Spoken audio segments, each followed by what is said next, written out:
All right. I believe that we are going live. That's what it said.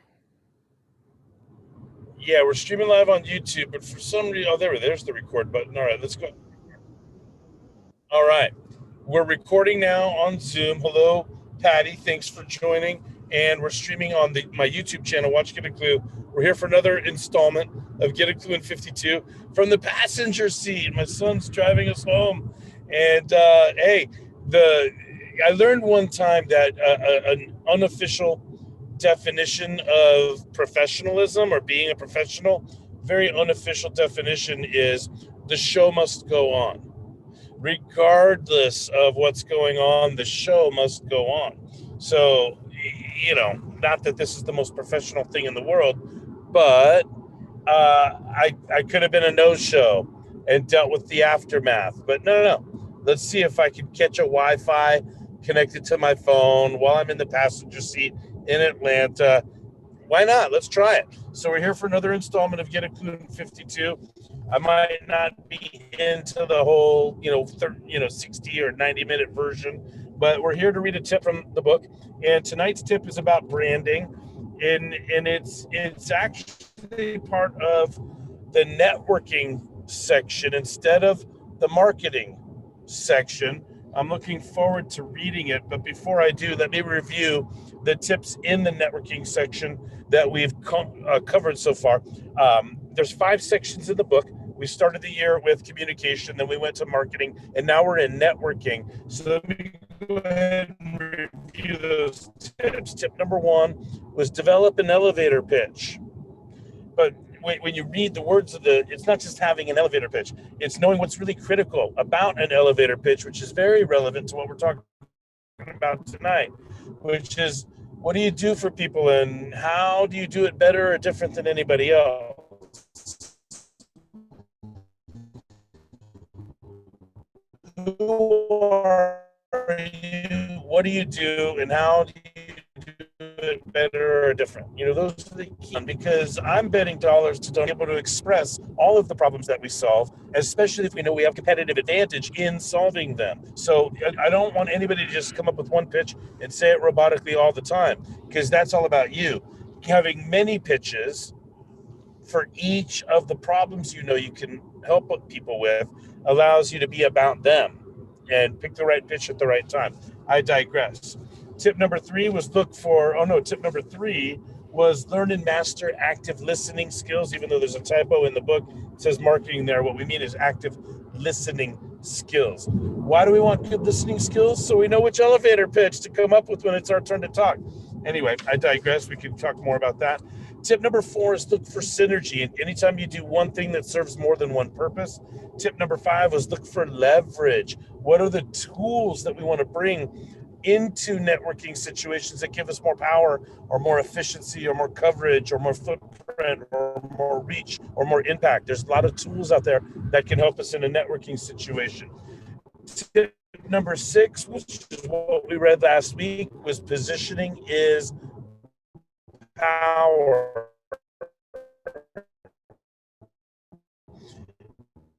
Everything that comes out of your mouth puts you in some sort of position. So it's not just where you're in the room physically. Tip number 7 is master the line. By the way, let me apologize, and I'll delete that and put the right one up at some point. I thought tonight we'd be talking about know your brands, but I think that's a marketing tip. Here it's just on page 73, tip number 7, master these 7 reversible questions. Okay, that makes a lot more sense to me. I think earlier when I promoted Get a Clue in 52 for this week, I think I clicked on tip number 7 in marketing instead of networking. So forgive that if you saw the promotion from earlier in the week.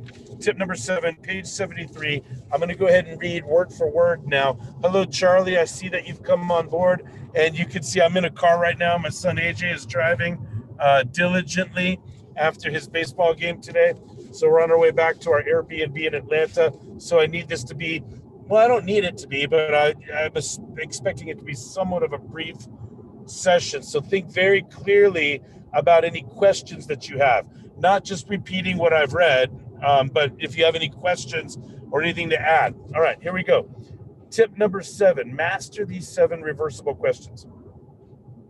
The exact words you use to ask these questions are not as important as understanding what you are really asking or being asked, in parentheses there.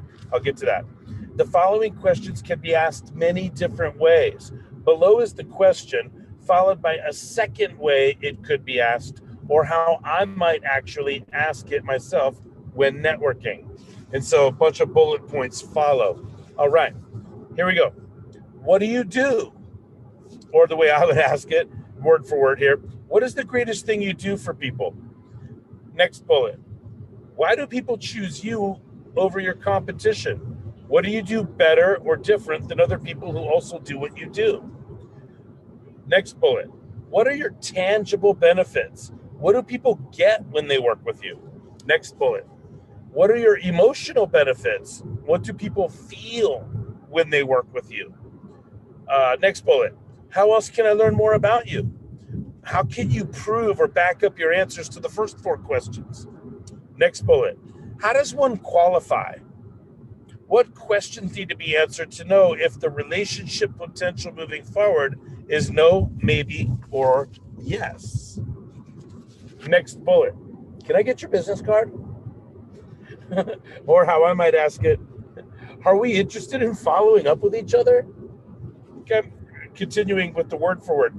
By making these questions reversible, I'm calling attention to the fact that these are both great questions to ask people when you meet them, and these are the questions you will want to develop and practice multiple ways of responding to. What will you say when you are asked any of the questions above? Working with the right coach will really help you nail this. All right, there it is. Tip number 29. Get a clue in 52. It's number 7 in the networking section, and I've read it word for word now. Let me go ahead and ask you guys to open up your microphones. If you have any questions, burning questions that maybe can't wait for next week when I'm a little more stable, or that really add to the quality of this session, because the video quality is grainy, the light is poor, on and on. But the show must go on. That's the definition of being professional. So I want to keep my word and do this at 11 p.m. Eastern, 8 o'clock Pacific, straight up the way I promote and the way I promise. So I feel pretty good about what I've done so far. Let's see what else happens. Patty, Charlie, do you guys have any questions tonight that I can help you with?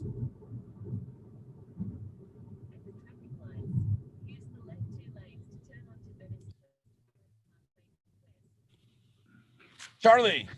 Hey, Coach Jeff. Trust you had a good game and the game all went well. No, I don't really have any questions, but just to say, to be cognizant where you now listen carefully to who you're speaking to, who you're meeting, where you want to go to with that person, and if that person is going to be able to add value not only to you, but to someone within your network. Mm-hmm. Yeah, I listening we talked about as a tip a couple weeks ago. Tonight is about really mastering these questions, right? Yeah. I mean, it would be a dream come true for me if any student or assignment or fan of mine could actually rattle these 7 questions off the top of their head. In whatever words they chose, whatever words you choose, it would be a dream come true for me if everybody that follows me, reads my books, attends my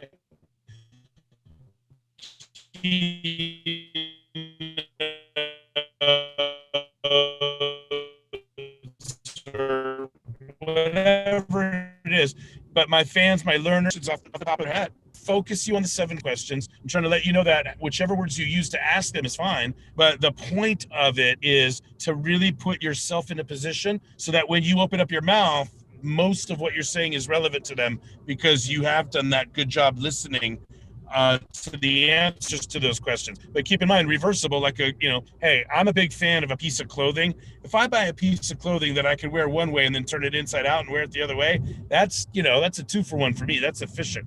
I love that. So these questions are the same way, right? As a network, are you ready when somebody asks? Yeah, go ahead. As a networker and connector, I'm basically, I won't call it inundated, but people want to speak to me to connect them to someone else. So that is where I've learned that asking the relative questions, like some of these 7 questions, is what would qualify you to want to connect with that person? Stuff like that is, do you have the capacity to fulfill the need of that person? For example, you want to be doing business with Coca-Cola and you've just got 2 little trucks. Yeah, let me just jump in right here. Yeah, what I would like to jump in with a little bit of clarity here. We're talking about a networking environment, right? And Yes. so in any networking event, networking situation where it's about networking, I'm not ready to make the decision yet about connecting somebody with somebody else. I'm just trying to find out if I want to get to know the person better, if I want to meet with them, if I want to follow up, if I want to set time for coffee or a Zoom outside of that networking situation. It is then where I'll ask a completely different set of questions. I'll try to find out more about their character, their clients, their reputation, their pedigree, their values, Yes, if other people support them, who else knows them, all of that stuff. Coach, that is where the challenging part comes, because people come to you and speak to you like, I will give you the information of what I need right now. Okay, hold on a moment. Can we set up another meeting? But then there are those questions that you need to ask to qualify them for the next meeting. Is it necessary? Would it be necessary to still have the next meeting? Or to meet with them and really get to know them? Do you have a question? Is that a question you're asking me? Hence, it would be a question to say that, okay, so now you're in a networking event and somebody comes up to you and says, hey, Mr. Connector, I'd like you to connect me to some business. How would you handle that approach? Yeah, very simply, I would start with my 7 questions. Oh, thank you for approaching me. I'm really pleased that you would like me to connect you with another business.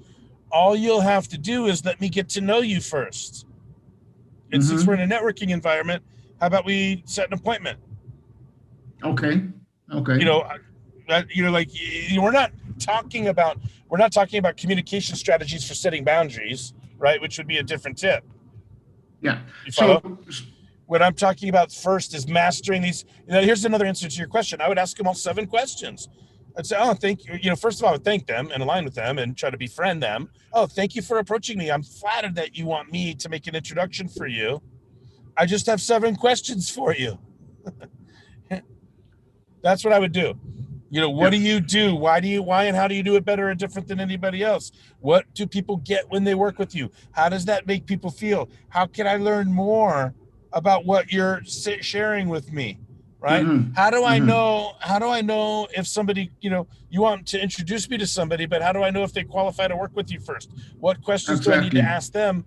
What if you really don't want to meet with them? What if you think you want to meet with them? How can I make sure before I make the introduction? Because now there's the opportunity to turn it around. Exactly. And then start answering these questions for them. Because I make world-class introductions. And the way that I do that better and different is that I on and on. And what people get when they get introductions from me is this, and what they feel when they get introductions from me is that. And the way that you can learn more about the introductions I make is you can follow me here or research this or visit that or Zoom with me. And what I really need to know is, on and on. And then you turn it around and you start asking them more questions. Do you have references? Do you have a track record? Do you have on and on? But as far as tonight's tip is concerned, get a clue in 52. Let me remind you, we are doing get a clue in 52. It is tip number 29 overall and number 7 in the networking section. And what I'm really wanting you to focus first is before you leap to, are they qualified? Do they deserve it? Are they worth it? Will they protect my reputation? How do I know whether or not to put my reputation on the line? That's not what we're talking about tonight. What we're talking about tonight is putting yourself in a position to find out if you should put your reputation online. Or said another way, If you master these 7 questions and you're ready to answer them and you're ready to ask them, the next steps beyond the networking environment should reveal themselves.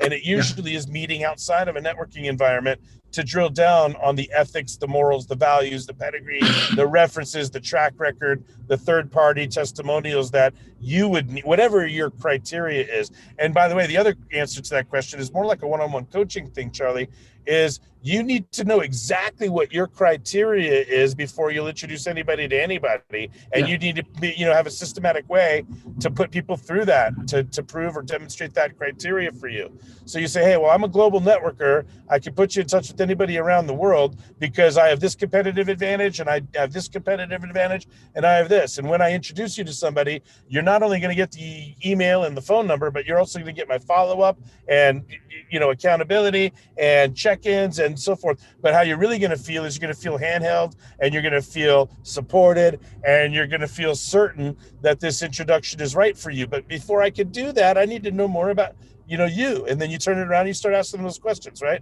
So I really want you to just focus on mastering these questions before you ask me anything else, right? When you could get onto it, right? When you can get on to Get a Clue in 52 without cheating or without looking at any notes, tell me what those 7 questions are. I'm not going to be worried about you. 100%. Got you. Are you with me on that, Charlie? Thank you, Coach. Thank you, my friend. We are in Get a Clue in 52. Tip number 29 overall, number 7 in the networking section. Master the 7 reversible questions. By the way, Patty, you probably know because you are in my group mentoring and you've got my coaches training. You know these 7 questions represent the 7 aisles in the grocery store of marketing communication. So what are we doing when we're networking? We're marketing ourselves, but we're also paying attention to other people market themselves, looking for all the types of all the opportunities. So Patty, let me ask, do you have any questions or comments to add to tonight's session? It's actually turning into a pretty good session. Thank you, Charlie, for that. Patty, do you got anything to offer? I was noticing that question about how do your clients feel when they work with you, as one side of the emotional benefits. Yes. You got it. You see how you tie it together, right? What am I doing there? Repurposing the content. Yep, you are. And I was writing down my answers, but the thing about how can you back up your answers, and I always find it helpful to tell a story about one of my clients when somebody asks me. You got it. Remember FEAST, FEAST? Yes. Forms of evidence. So facts, examples, analogies, story, facts, anecdotes, which are stories. Right? And then statistics, testimonials. So facts, examples, anecdotes, statistics, and testimonials. Or analogy. I'm getting that wrong. Well, is it feast or facts? F is for facts. Evidence. No, E is in evidence. These are 5 forms of evidence, and I'm probably pulling from another tip. But this is interesting. It must be late at night. They're statistics, right? And then they're anecdotal evidence, right? Yeah, no, but see, in the land of evidence, okay, let me get this straight. I don't know why the E word is evading me. It's funny. I created the acronym so I would remember, and now here I am forgetting. But here we go. F is for facts. E is for, let me just go ahead and say events. Events. What I mean by events is stories. The reason I'm not calling it stories is because I want to use the letter S for statistics as a form of evidence or proof, right? Not proof, but evidence, right? So facts, examples, that's what it is, examples. So example or an event, those are 2 E words that are synonyms for stories. A is analogy, like trying to grow your business without hiring a world-class coach is kind of like, shooting yourself in the foot before you begin a race. That's an analogy. It's not a hardcore form of evidence, but it still works. It makes things more evident. And T is testimonial. So FEAST, facts, examples, or events. A would be for analogy. S is for statistics, T is for testimony, and then there's two other forms of evidence, C and D, which is comparison and demonstration. Comparison and demonstration. Those are very effective. So when I'm asking, well, how would you back up your answers to what you said before? How would you back that up?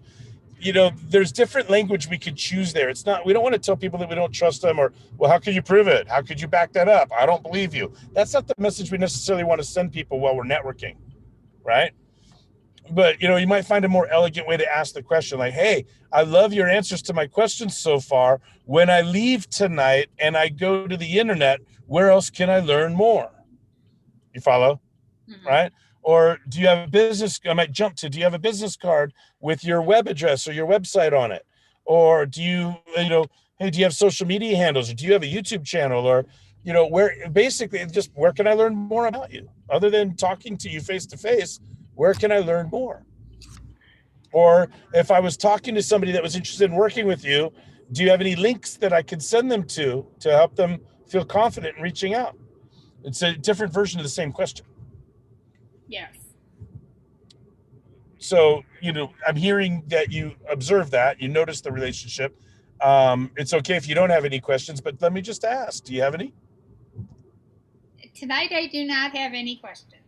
All right. You have any comments or any other observations that you feel will add value to the session from your sharing? Well, I'm sure this is one of the many tips, but, the more you go to networking events and talk to people, the more experienced you get at doing this without even thinking about it, because it becomes automatic. Well, yeah, that's a blessing and a curse, right? Yeah. There are people that constantly go to networking events because you're fading in and out. Or they've been told they have to, but connection is unstable. Yeah. Can you hear me? Not bad. Okay. You couldn't. You could repeat that all again. Okay.